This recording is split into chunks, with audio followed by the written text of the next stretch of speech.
Një ndeshje e vështirë, por e gjitha për të luajtur dhe shijuar. Trajneri kombëtar të Shqipërisë Silvinho e di mirë se çfarë do të thotë të luash kundër Anglisë dhe në një stadium si Wembley. Por të gjitha këto, edhe probleme me mungesat dhe koha e shkurtër për të përgatitur sfidën, nuk ja ulin vetbesimin teknikut kuqezi.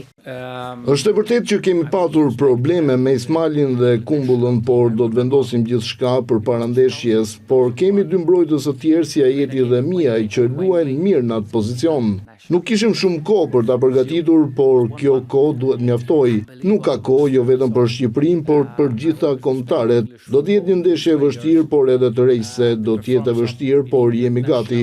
Ekuacioni të vështirë i shtohet e panjohura Tuchel, trajneri që debuton në pankinën e Anglisë.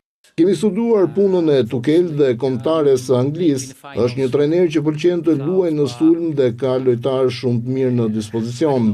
Por të jemi sinqert, ne jemi të qartë edhe ata janë të qartë. Si thash, do të jetë e vështirë, por jemi gati.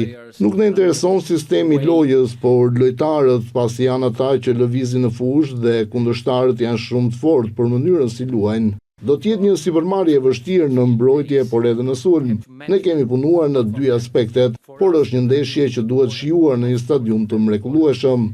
Silvinho nuk zbuloi asgjë sa i përket formacionit, por i shpëtuan disa detaje, sa i përket qasjes që do të ketë skuadra kuqezi. Unë dhe Zabaleta e njohim mirë ritmin e Premier Ligës, është kampionati i fortë dhe me lojtarët më të fortë të botës.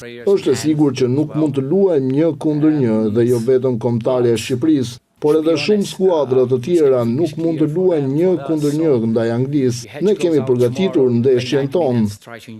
Kombëtarja e Shqipërisë zhvillon seancën e fundit stërvitore në Wembley, duke i dhënë dorën e fundit përgatitjeve për sfidën debutuese në eliminatorët e botrorit 2026 kundër Anglisë.